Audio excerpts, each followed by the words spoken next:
Hi to everyone, welcome to academia classes. मैं Adil Saifi. Basic to advance English grammar में हम tense series शुरू कर चुके हैं, जिसके तहत हमने सिंपल प्रेजेंट टेंस का पॉजिटिव सेंटेंस कवर किया है। आज हम कवर करने वाले हैं सिंपल प्रेजेंट टेंस का नेगेटिव सेंटेंस, मतलब एक स्ट्रक्चर आज हम पढ़ने वाले हैं। तो आप तैयार हो जाइए नोट्स बनाने के लिए, एग्जाम्पल्स के द्वारा समझने के लिए, और जो भी पूरा कॉन्सेप्ट है डूडस का उसको समझने के लिए आप तैयार हो जाइए। चैनल पर अगर नए हैं तो जरूर सब्सक्राइब कर लीजिए ताकि हर वीडियो की नोटिफिकेशन आपको ऑन टाइम मिलती रहे। वीडियो को शुरू करते हैं बगैर किसी देरी के। जैसे आज हम पढ़ने वाले हैं नेगेटिव सेंटेंस, मतलब डू या डज प्लस नॉट का प्रयोग, कॉन्सेप्ट विद एग्जाम्पल्स। सबसे पहले हम उसी तरीके से हिंदी वाक्यों की पहचान देखेंगे। ये हमारा पहला पॉइंट रहेगा। जैसे हिंदी वाक्यों की पहचान वही रहेगी, ता है, ती है, ते है, ताहूं। अगर इन शब्दों से वाक्यों का अंत होता है तो आपको समझना है कि ये सिंपल प्रेजेंट टेंस का सेंटेंस है। हो सकता है ये पॉजिटिव भी है, ये पॉजिटिव भी हो सकता है और नेगेटिव भी हो सकता है। नेगेटिव है तो कैसे पता चलेगा, इसका अभी आपको अर्थ मालूम हो जाएगा। जैसे आपके सामने पहला एग्जाम्पल है, मैं बगैर शक्कर की चाय नहीं पीता हूं। मतलब यहाँ पे ये जो शब्द है नहीं, ये बता रहा है कि ये नेगेटिव है, और ये ता हूं ये बता रहा है कि ये सिंपल प्रेजेंट टेंस का सेंटेंस है। उसी प्रकार से वह रोजाना स्कूल नहीं जाता है, तो ये जो ता है ये बता रहा है कि ये सिंपल प्रेजेंट टेंस का सेंटेंस है, लेकिन ये नहीं क्या बता रहा है कि ये नेगेटिव है। ठीक है, मतलब नकारात्मक भाव दे रहा है ये वाला शब्द नहीं। उसी प्रकार से तीसरा वाक्य है हमारे पास, वे परीक्षा में चोरी नहीं करते हैं। तो यहाँ पर ते हैं हमारा हिंदी पहचान का वो शब्द जिसके द्वारा हमें मालूम होगा कि ये सिंपल प्रेजेंट का टेंस है, लेकिन नहीं वो है जिससे मालूम चलेगा कि ये नेगेटिव सेंटेंस है। ती है, वह रोजाना अखबार नहीं पढ़ती है, तो ये हमारी हिंदी पहचान हो गई और ये नकारात्मक वाक्य की पहचान हो गई। तो आई होप आपको कॉन्सेप्ट समझ में आया होगा कि सेंटेंस सिंपल प्रेजेंट टेंस का है। इसके लिए हमें वाक्य के अंत की जो पहचान बताई गई है उसको ही देखना है, लेकिन वाक्य पॉजिटिव है या नेगेटिव है इसके लिए आपको पहचान बता दी गई है कि नहीं, असल में जिस वाक्य में आ जाता है तो वो नेगेटिव सेंटेंस बन जाता है। I hope it is clear now. मुझे आशा है कि आप समझ रहे होंगे और मैं इसे बेहतर से बेहतर समझाने की कोशिश भी कर रहा हूं। तो ये हो गए हमारी हिंदी वाक्य की पहचान। उसके बाद हम देखेंगे कि हेल्पिंग वर्ब कौन सी प्रयोग की जाएगी नेगेटिव सेंटेंस में। तो बुक्स के अनुसार कहा जाता है कि helping verb simple present tense के नेगेटिव सेंटेंस में, किसमें नेगेटिव मतलब नकारात्मक वाक्य में, हम डू और डज का प्रयोग करेंगे। किसका प्रयोग करेंगे? डू और डज का। जिस प्रकार से हमने पॉजिटिव सेंटेंस में दो वर्ब का प्रयोग किया था, कौन कौन सी थी वो? एक तो थी V1 जो कि वर्ब की फर्स्ट फॉर्म होती है, एक होती है V5 जिसका प्रयोग किया गया था, मतलब एस या ES या IES वर्ब, जिसके बारे में हमने डिटेल में जाना था। अगर आप वीडियो पर नए हैं तो हमारी प्लेलिस्ट में जाकर वो वीडियो देख सकते हैं। यहाँ पर भी हमारे पास दो ऑप्शन है, तो हमें एक का प्रयोग किसी खास सब्जेक्ट के साथ करना है और दूसरे का प्रयोग किसी खास सब्जेक्ट के साथ। तो इसको भी समझ लेते हैं। जैसे ही, शी, इट सिंगुलर सब्जेक्ट मतलब एक वचन कर्ता के साथ हम किसका प्रयोग करेंगे? हम प्रयोग करेंगे डज का। किसका प्रयोग करेंगे? डज का प्रयोग करेंगे। और ठीक उसी प्रकार से I, we, you, they plural subject के साथ हम यूज करेंगे डू का। ओके, तो याद रखना है जिसके साथ हमने पॉजिटिव सेंटेंस में V5 का प्रयोग किया था, उन्हीं कर्ता के साथ, उन्हीं एक वचन कर्ता के साथ सिंगुलर सब्जेक्ट के साथ हम डज का प्रयोग करेंगे। और यहाँ पर जिसके साथ हमने V1 का प्रयोग किया था, वर्ब की फर्स्ट फॉर्म का प्रयोग किया था पॉजिटिव सेंटेंस में, वहां यहाँ पर किसका प्रयोग करेंगे?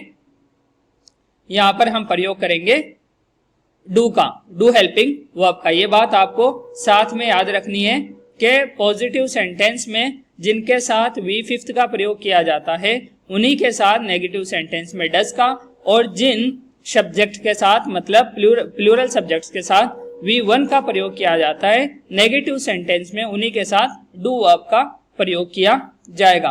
ओके, तो आई होप ये क्लियर हो गया होगा कि हेल्पिंग वर्ब कौन कौन सी प्रयोग होती है। एक तो है डू, दूसरी है डज, सिंगुलर के साथ डज और प्लूरल के साथ डू, ये आपको याद रखना है। ओके, अब ये नोट बहुत इंपॉर्टेंट है। ये क्या है? डू और डज हेल्पिंग वर्ब के साथ वर्ब की फर्स्ट फॉर्म का प्रयोग किया जाता है। क्योंकि अब ये हेल्पिंग वर्ब है, सहायक क्रिया है, मतलब ये मेन वर्ब नहीं है, क्रिया को बताने वाले शब्द नहीं है, बल्कि समय को बताने वाले शब्द है।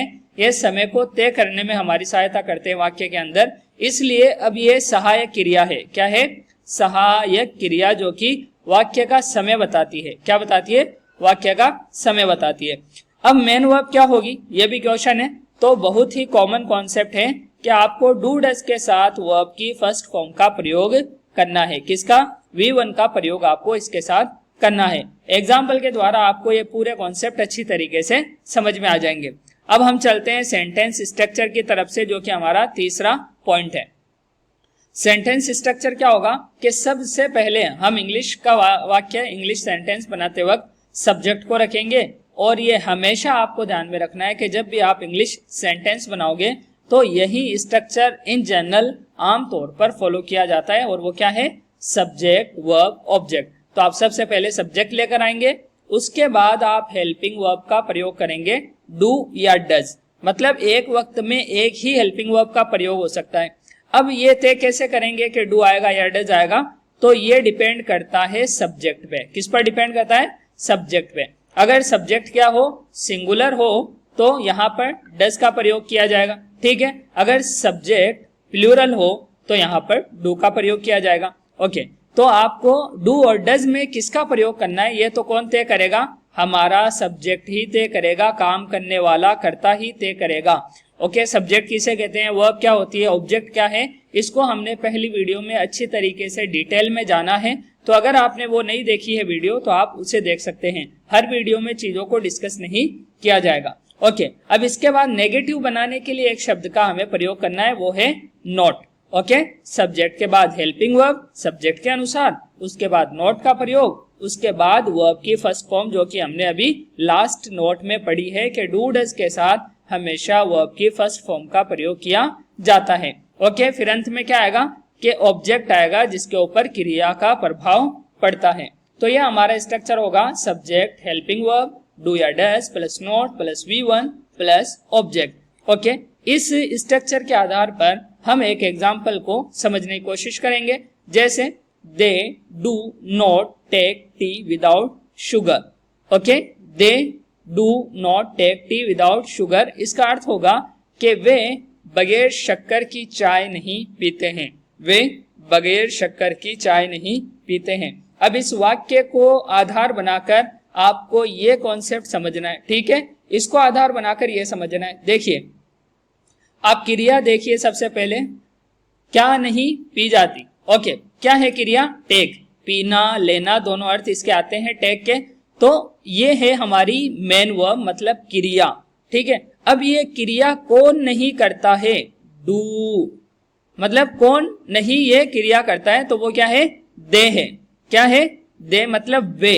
हिंदी में हम बोलेंगे तो वे ये क्रिया नहीं करते पीने की या फिर लेने की, ठीक है। ओके, क्या नहीं पीते हैं, क्या नहीं लेते हैं, तो टी नहीं पीते हैं, चाय नहीं पीते हैं। ओके, ये हमारा क्या हो गया? ऑब्जेक्ट हो गया। और ये क्या हो गई? हमारी वर्ब हो गई। क्या हो गई? ये वर्ब हो गई। ये हमारा सब्जेक्ट हो गया, क्योंकि काम करने वाला दे है, और काम क्या है? टेक, वर्ब है। और क्या नहीं पिया जाता? टी, मतलब चाय, तो ये हमारा ऑब्जेक्ट हो गया। दोबारा से समझिए कि इस वाक्य में काम क्या है? टेक, लेना या पीना। अब इसको करने वाला कौन है? दे, ठीक है। और काम का असर किस पे हो रहा है? चाय के ऊपर, मतलब क्या नहीं पिया जाता? चाय नहीं पी जाती, तो ये हमारा ऑब्जेक्ट हो गया। तो सबसे ज्यादा आपको फोकस इसके ऊपर करना है कि वाक्य को बनाते समय सब्जेक्ट, वर्ब, ऑब्जेक्ट का ख्याल आपको सबसे ज्यादा रखना है, ठीक है। तो आप सब्जेक्ट, वर्ब, ऑब्जेक्ट का ख्याल सबसे ज्यादा रखेंगे वाक्य बनाते वक्त। अब हम समझते हैं कि ये देखिए, शॉर्टकट में आपके लिए आसानी के लिए लिख दिया गया है कि दे क्या है? हमारा सब्जेक्ट है, क्योंकि ये करता है। क्या है? ये करता है, इसलिए सब्जेक्ट हो गया। डू क्या है? हेल्पिंग वर्ब है। और डू क्यों आई? क्योंकि दे क्या है? प्लूरल सब्जेक्ट है, इसलिए यहाँ पर हेल्पिंग वर्ब डू का प्रयोग किया गया। अब मैंने यहाँ पर बताया आपको नोट का प्रयोग करना है, नोट का प्रयोग आपने कर लिया है।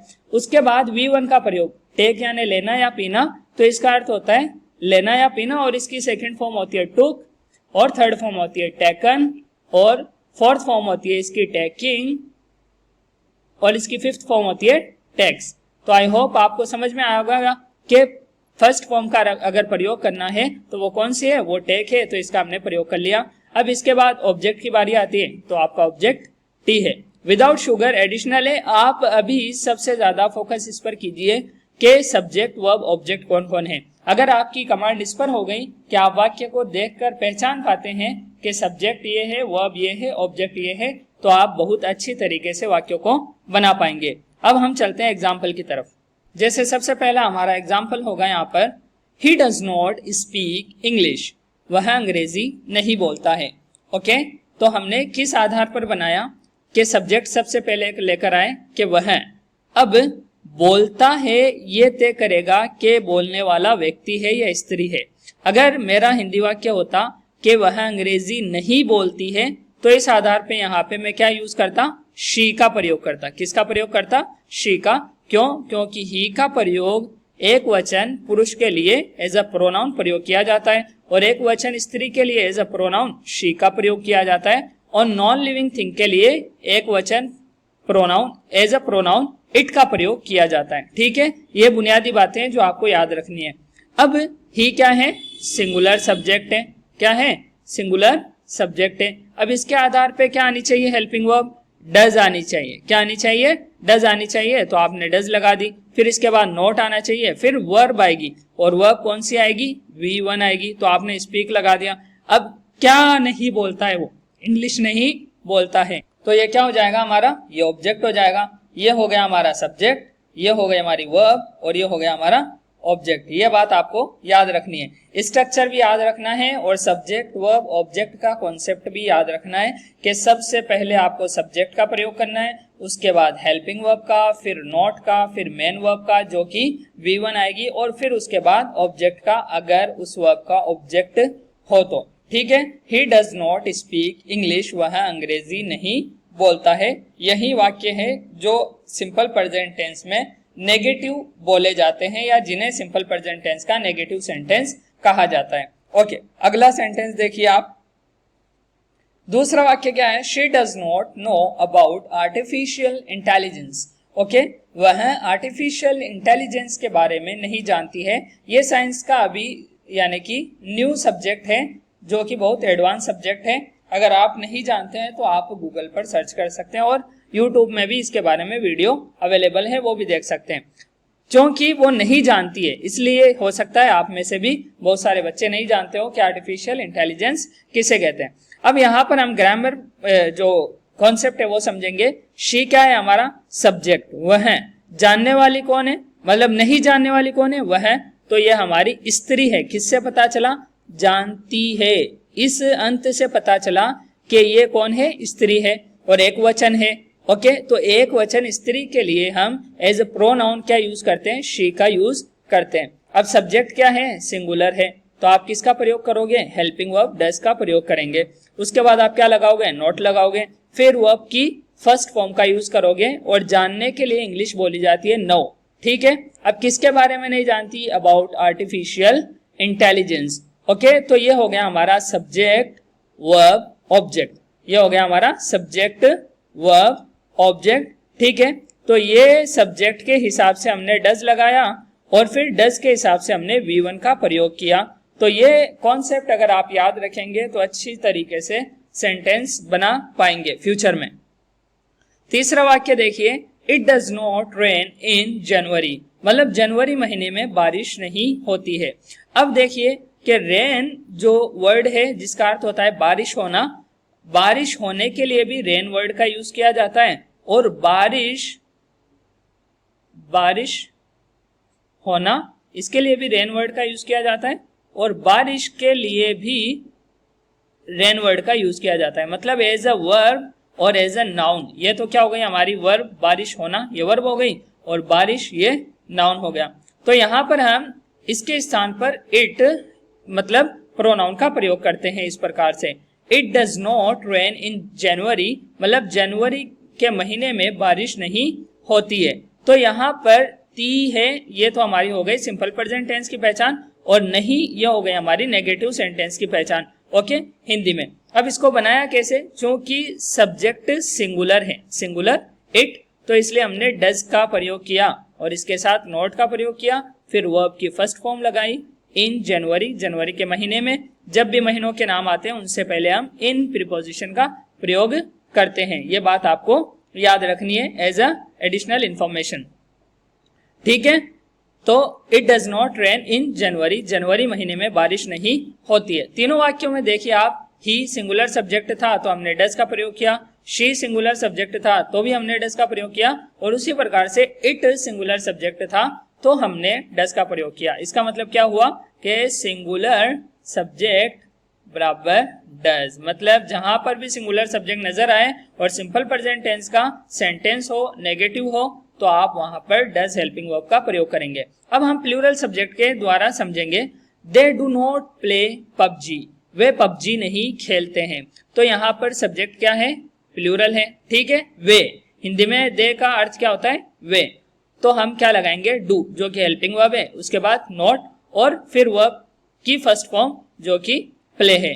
पबजी ऑब्जेक्ट है, ठीक है, ये हो गया हमारा सब्जेक्ट, ये हो गया हमारी वर्ब, और ये हो गया हमारा ऑब्जेक्ट। अर्थ क्या हुआ, वे पबजी नहीं खेलते हैं। स्ट्रक्चर याद रखना है कि सबसे पहले आपको सब्जेक्ट लेकर आना है, फिर हेल्पिंग वर्ब, फिर नॉट, फिर मेन वर्ब, फिर ऑब्जेक्ट, अगर ऑब्जेक्ट हो वर्ब का तो, अदरवाइज जरूरी नहीं है। You do not play piano well, तुम पियानो अच्छा नहीं बजाते हो। तो यहाँ पर भी देखिए खेलते हैं, ये तो अलामत हो गई हमारी, किसका साइन है, सिंपल प्रेजेंट टेंस का, और ये नहीं नेगेटिव सेंटेंस का। उसी प्रकार से तुम पियानो अच्छा नहीं बजाते हो, तो ये ते हो सिंपल प्रेजेंट टेंस की मतलब अलामत है या साइन है, और नहीं किसका साइन है, नेगेटिव सेंटेंस का। तो हमने सबसे पहले क्या किया, सब्जेक्ट यहाँ पर प्लेस कर दिया, रख दिया यू। तुम के लिए क्या इंग्लिश यूज की जाती है, यू। अब यू क्या है, प्लूरल सब्जेक्ट है, क्या है, प्लूरल सब्जेक्ट है, तो हमने डू का प्रयोग किया, फिर नॉट का, फिर वी, वन का, फिर ऑब्जेक्ट का, मतलब क्या नहीं बजाता है, पियानो, तो ये हो गया हमारा ऑब्जेक्ट, और ये हो गया हमारी एडवर्ब, मतलब अच्छा नहीं बजाता है, क्या काम, अच्छा काम नहीं कर, मतलब ये प्ले का मतलब शब्द है, प्ले के बारे में अधिक जानकारी दे रहा है, इसलिए एडवर्ब है, क्योंकि ये वर्ब है। आप सिर्फ इतना समझिए कि यू सब्जेक्ट है, प्ले मेन वर्ब है, और पियानो क्या है, ऑब्जेक्ट है। ये सबसे ज्यादा इंपॉर्टेंट है जो आपको अभी फिलहाल याद रखना है, सब्जेक्ट वर्ब ऑब्जेक्ट वाला कॉन्सेप्ट। अगर इस कॉन्सेप्ट से कोई हटता है या इसको याद नहीं रख पाता है तो सेंटेंस की दुनिया में, सेंटेंस मेकिंग की दुनिया में बहुत ज्यादा टिक नहीं पाएगा। मतलब कुछ वाक्य तो बन जाएंगे, उसके बाद गलतियां होना शुरू हो जाएगी, ठीक है। अब यहाँ पर हमने इस स्लाइड के अंदर दोनों प्लूरल सब्जेक्ट देखे और इसी के हिसाब से डू का प्रयोग किया। इसका मतलब क्या हुआ, प्लूरल सब्जेक्ट अगर नजर आए तो हमें क्या करना है, डू हेल्पिंग वर्ब का प्रयोग करना है। अगली स्लाइड देखिए आप, आई डू नॉट स्मोक, मैं धूम्रपान नहीं करता हूँ, मतलब मैं स्मोकिंग नहीं करता हूँ। तो आई को किस में माना जाता है, आई को प्लूरल सब्जेक्ट के साथ रखा जाता है, जबकि वो एक वचन है, जबकि वो अर्थ के लिहाज से क्या है, एक वचन है। इसमें कोई प्लूरल सेंस नहीं है, लेकिन इंग्लिश में ऐसा यूज किया जाता है, इसलिए हम भी करते हैं, और कोई वजह नहीं है। तो इसके साथ हमने देखा कि डू का प्रयोग करना था तो हमने कर दिया, फिर नॉट का, फिर वर्ब का। अब वर्ब एक ऐसी है स्मोक जिसको ऑब्जेक्ट की जरूरत नहीं है। तो ऐसा नहीं होगा कि जहां जिस वर्ब को ऑब्जेक्ट की जरूरत नहीं है आप जबरदस्ती कोई एक ऑब्जेक्ट ऐड करने में लग जाओगे। इससे छोटा स्ट्रक्चर ये होता है सब्जेक्ट प्लस वर्ब। क्या होता है, सब्जेक्ट प्लस वर्ब। तो यहाँ पर क्या हो गया, आई डू नॉट स्मोक, ये हो गया हमारा सब्जेक्ट, और इसके हिसाब से हो गई हमारी हेल्पिंग वर्ब डू, फिर नॉट, फिर हमारी हो गई वर्ब फर्स्ट, ठीक है। तो हमारा वाक्य बनता है मैं धूम्रपान नहीं करता हूँ। हिंदी में देखिए वाक्य क्या, वाक्य का जो अंत हुआ है ता हूँ, ये तो हिंदी की पहचान हो गई, और नहीं क्या है, नेगेटिव सेंटेंस की पहचान हो गई। दूसरा वाक्य देखिए, we do not talk to them, हम उनसे बात नहीं करते हैं। तो ठीक है, बात करने वाले कौन है, हम। तो ये हम हो गए सब्जेक्ट, जो कि क्या है, प्लूरल सब्जेक्ट है। तो क्या आएगा, डू आएगा, उसके बाद नॉट आएगा, फिर वी वन आएगी। ओके, सब्जेक्ट हो गया और वर्ब हो गया। किससे बात नहीं करते, उनसे बात नहीं करते। तो ये हो गया हमारा ऑब्जेक्ट। टॉक वर्ब का क्या हो गया, ऑब्जेक्ट हो गया। तो सब्जेक्ट वर्ब ऑब्जेक्ट ये हमारा वाक्य बन गया। वी के हिसाब से हमने डू का प्रयोग किया। हिंदी में देख लीजिए, हम उनसे बात नहीं करते हैं, तो ते हैं तो हमारी सिंपल प्रेजेंट टेंस की पहचान हो गई, और नहीं किसकी पहचान हो गई, नेगेटिव सेंटेंस की पहचान हो गई। तो हमने यहाँ पे आई के साथ वी के साथ किसका प्रयोग किया है, डू का। तो याद रखना है आपको, आई वी यू दे इनके साथ हेल्पिंग वर्ब डू का प्रयोग किया जाता है। ओके, अब देखते हैं दो वाक्य कुछ इस प्रकार से। Ankit does not go to school with his classmates. Ankit अपने क्लासमेट्स के साथ स्कूल नहीं जाता है। ओके, कौन नहीं जाता है, अंकित। तो अंकित क्या हो गया हमारा सब्जेक्ट, ठीक है। अब अंकित एक वचन करता है, मतलब एक व्यक्ति का नाम है, तो हम एक वचन कर्ता के साथ हेल्पिंग वर्ब डज का प्रयोग करेंगे, और उसके बाद नॉट, फिर V1 जो कि वर्ब के फर्स्ट फॉर्म का हमें प्रयोग करना है वो हमने कर दिया है। तो स्कूल विद हिज क्लासमेट्स ये एक्स्ट्रा है। यहां तक सब्जेक्ट प्लस वर्ब ये काफी है। मेन जो इस वाक्य का स्ट्रक्चर है वो क्या है, सब्जेक्ट प्लस वर्ब। क्योंकि आपको याद रखना है, गो एक ऐसी वर्ब है जिसको ऑब्जेक्ट की जरूरत नहीं होती, मतलब इसका ऑब्जेक्ट नहीं होता है। अगर कोई ये सोचता है कि स्कूल इसका ऑब्जेक्ट है तो वो गलत है, क्योंकि ये एडवर्ब है। क्या है, एडवर्ब है। ये जगह बता रहा है कि कहां पर जाता है, स्कूल जाता है, ठीक है। तो Ankit does not go to school with his classmates, अपने क्लासमेट्स के साथ, अपने सहपाठियों के साथ वह स्कूल नहीं जाता है। अब हिंदी में देख लीजिए, नहीं जाता है ये तो हो गई हमारी सिंपल प्रेजेंट टेंस की पहचान, और नहीं क्या हो गई हमारी नेगेटिव सेंटेंस की पहचान। दूसरा वाक्य देखिए, Aamir does not water the plants. Aamir जो है पौधों को पानी नहीं देता है। कौन नहीं देता है पौधों को पानी, आमिर। तो ये हो गया हमारा सब्जेक्ट। अब सब्जेक्ट क्या है, सिंगुलर या प्लूरल, ये है सिंगुलर सब्जेक्ट, तो हमने डज का प्रयोग कर दिया। उसके बाद नॉट, और वाटर यहाँ पर पानी देने के अर्थ में आया है। किसके अर्थ में आया है, वाटर यानी पानी देना।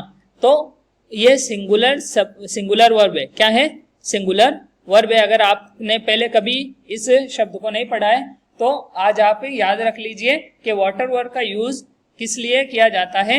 एक तो पानी के लिए किया जाता है नाउन के तौर पे, ठीक है, अनकाउंटेबल नाउन है वाटर। दूसरा पानी देने के लिए, किसके लिए, पानी देने के लिए, मतलब पेड़ पौधों को देने के लिए जो पानी देते हैं ना, इसे हम क्या बोलते हैं, पानी देना। और इसकी प्रेजेंट मतलब V1 क्या है, वाटर है, और वाटर्ड V2 है, वाटर्ड V3 है, वाटरिंग V4 है, और वाटर्स V5 है, ठीक है। अब पौधों को पानी नहीं देता है, किसको पानी नहीं देता है, पौधों को। तो ये हो गया हमारा ऑब्जेक्ट। आमिर हो गया सब्जेक्ट, वाटर यानी पानी देना ये हो गई हमारी वर्ब, ठीक है, जो कि V1 है, और द प्लांट्स क्या हो गए हमारे ऑब्जेक्ट। तो यहाँ पर हिंदी पहचान देख लीजिए, आमिर पौधों को पानी नहीं देता है, तो देता है क्या हो गया हमारा हिंदी मतलब सिंपल प्रेजेंट टेंस का साइन हो गया, अलामत हो गई, और नहीं क्या हो गया, नेगेटिव सेंटेंस का मतलब एक साइन हो गया। दोनों वाक्यों के अंदर देखिए, जब सब्जेक्ट सिंगुलर था, प्रोनाउन भी नहीं है, किसी व्यक्ति का नाम है, तो आपने किसका प्रयोग किया, डज का प्रयोग किया। तो याद रखना है, सिंगुलर सब्जेक्ट के साथ अगर किसी व्यक्ति का भी नाम हो, भले ही किसी का भी नाम हो, आपको क्या यूज करना है, डज हेल्पिंग वर्ब का यूज करना है। ओके, अब इसी प्रकार से प्लूरल में देख लेंगे हम, जैसे Seema, Simran and Sahiba do not sit together. Okay, Seema, Simran और साहिबा ये जो तीनों हैं वो साथ में नहीं बैठती है। तो यहाँ पर सब्जेक्ट कौन है, सीमा भी है, सिमरन भी है, साहिबा भी है, क्योंकि बैठने वाली कौन है, ये तीनों ही तो है। तो ये तीनों हो गए हमारे सब्जेक्ट। अब तीन है, सब्जेक्ट कौन है, तीन है, तीन व्यक्ति नाम है, तो ये हो गया हमारा प्लूरल सब्जेक्ट। तो जब प्लूरल सब्जेक्ट हो जाएगा तो हमें कौन सी हेल्पिंग वर्ब का प्रयोग करना है, डू का। तो हमने यहाँ पर इसी के आधार पर कर लिया है, डू नॉट सिट। अब सिट एक ऐसी वर्ब है जिसके लिए ऑब्जेक्ट आना जरूरी नहीं है, ठीक है। तो ये V1 का प्रयोग कर दिया, हमारा subject plus verb complete sentence हो गया, subject helping verb plus not plus V1। तो सीमा, सिमरन और साहिबा साथ नहीं बैठती है। अब ती है, ये अलामत किसकी है, सिंपल प्रेजेंट टेंस की, और नहीं किसकी अलामत है, नेगेटिव सेंटेंस की। तो प्लूरल सब्जेक्ट के साथ हमने यहाँ पर डू का प्रयोग किया है। दूसरा वाक्य देख लीजिए आप, Sahil, Sunil and Sara do not go to government school. Sahil, Sunil और सारा सरकारी स्कूल में नहीं जाते हैं, मतलब वहां नहीं पढ़ते हैं। तो यहाँ पर एक सब्जेक्ट, दो सब्जेक्ट, तीन सब्जेक्ट, मतलब क्या हो गए, सब्जेक्ट प्लूरल हो गए। क्या हो गए, तीन सब्जेक्ट हो गए, प्लूरल हो गए। तो अब हम ऊपर वाले वाक्य की तरह क्या करेंगे, डू का प्रयोग करेंगे क्योंकि प्लूरल सब्जेक्ट है। हमने डू का प्रयोग किया, नॉट का प्रयोग किया, V1 का प्रयोग किया to government college, government school क्या हो गया हमारा, एडवर्ब ऑफ प्लेस हो गया, एडवर्ब ऑफ प्लेस हो गया क्योंकि ये बता रहा है कहाँ जाते हैं, कहाँ नहीं जाते हैं, वो गवर्नमेंट स्कूल नहीं जाते हैं। तो ये एक्स्ट्रा है, अभी इधर नहीं है, देखना है आपको, इधर ज्यादा यानी कि ध्यान भी नहीं लगाना है। आप सब्जेक्ट वर्ब ऑब्जेक्ट का कॉन्सेप्ट समझने की कोशिश कीजिए। आई होप पूरा कॉन्सेप्ट आपको समझ में आ गया होगा। अब हम एक्सरसाइज देखते हैं जो कि आपको करनी है। कहां पर, आपको वीडियो देखते हुए आपको ये करनी है और कमेंट सेक्शन में आपको इसका आंसर देना है कि शरीफ नॉट सिंग सॉन्ग, तो यहाँ पर डू आएगा या डज आएगा। उसी प्रकार से ही डू और does not help me, they do और does not clean their room themselves, you do और does not read the newspaper. ये आपके लिए टास्क है जो कि आपको करना है और कमेंट सेक्शन में आपको लिखकर बताना है कि यहाँ पर कौन सी हेल्पिंग वर्ब का प्रयोग किया जाएगा। दूसरे हेल्पिंग वर्ब क्या है, दूसरे एक्सरसाइज क्या है कि आपको बताना है कौन सी वर्ब का यहाँ पर प्रयोग किया जाएगा। दे डू नॉट स्टडी और studies, we do not them our secrets, told और टेल।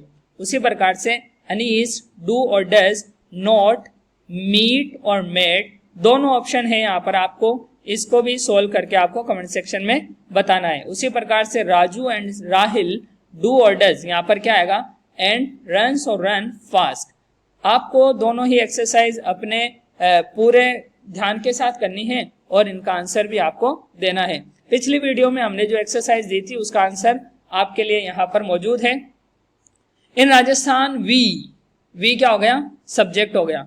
तो जब सब्जेक्ट प्लूरल हो, क्या हो, प्लूरल हो, तो आपको फिर किसका प्रयोग करना है, प्लूरल वर्ब का प्रयोग करना है, मतलब V1 का। तो V1 होती है हैव और इसकी सिंगुलर वर्ब क्या होती है, हैज, क्या होती है, हैज। तो आप यहाँ पर यूज करोगे in Rajasthan we usually have rain in July, farmers plowing with pre monsoon rain, यानी कि प्री मानसून जो बारिश होती है, वर्षा होती है, उस वक्त किसान क्या है, खेती करना शुरू कर देते हैं, फसल को बोना शुरू कर देते हैं। तो यहाँ पर फार्मर्स क्या है, प्लूरल सब्जेक्ट है, क्या है, प्लूरल सब्जेक्ट है। तो आपको वर्ब की फर्स्ट फॉर्म का प्रयोग करना है, तो आप स्टार्ट का प्रयोग करोगे, ठीक है, स्टार्ट्स का नहीं करोगे क्योंकि सिंगुलर सब्जेक्ट नहीं है। Okay, they wait for the rain और वेट्स फॉर द रेन, इनमें से सही आंसर है वेट, क्योंकि दे क्या है, प्लूरल है, क्या है, प्लूरल है, तो हम V1 का प्रयोग करेंगे। When it come और comes in time they get happy, come और comes में से क्या आएगा, यहाँ पर कम आएगा, comes आएगा, क्या आएगा, comes आएगा, क्योंकि it सब्जेक्ट है, क्या है, it सब्जेक्ट है जो कि सिंगुलर सब्जेक्ट है, क्या है, सिंगुलर सब्जेक्ट है। When it comes in time, जब ये समय पर आ जाती है, they get happy, वे खुश होते हैं। People get और gets, इन दोनों में से क्या आएगा, तो यहाँ पर आएगा get, ठीक है। ड्रिंकिंग वाटर, अब पूरे पैराग्राफ का अर्थ समझ लीजिए, क्या बात है इसमें लिखी हुई। इन राजस्थान, राजस्थान में वी यूजुअली, हम आमतौर पर जुलाई के अंदर पानी पाते हैं, मतलब हमें पानी प्राप्त होता है, पानी हासिल होता है क्योंकि वर्षा होती है। फार्मर्स, किसान शुरू कर देते हैं, प्लोइंग यानी बोना, फसल लगाना, मतलब खेती करना, with pre monsoon rain, pre monsoon की जो वर्षा होती है उसी के साथ लोग शुरू कर देते हैं, फार्मर्स किसान शुरू कर देते हैं खेती करना। दे वेट फॉर द रेन, वे किसका इंतजार करते हैं, मानसून की जो वर्षा होती है उसका इंतजार करते हैं। व्हेन इट कम्स, और जब ये वर्षा होती है, इन टाइम समय पर, दे गेट हैप्पी, तो वो बहुत खुश होते हैं। पीपल गेट ड्रिंकिंग वाटर, लोगों को पीने का पानी मिल जाता है। आई होप आज का जो सेशन रहा है उससे आपको कुछ नया सीखने को मिला होगा और बहुत फायदा हुआ होगा। और कोई भी कमी रही है तो आप कमेंट सेक्शन में ज़रूर बताएं, और अगर वीडियो पसंद आई है तो लाइक करें और कमेंट में आंसर ज़रूर दें। अपने साथियों के साथ शेयर करना ना भूलें। चैनल पर अगर नए हैं तो सब्सक्राइब ज़रूर कर दीजिए ताकि हर वीडियो की नोटिफिकेशन आपको ऑन टाइम मिलती रहे। अगली वीडियो में सिंपल प्रेजेंट टेंस का इंटेरोगेटिव सेंटेंस स्ट्रक्चर लेकर हम वापस हाजिर होंगे, दोबारा से हाजिर होंगे। तब तक के लिए अलविदा।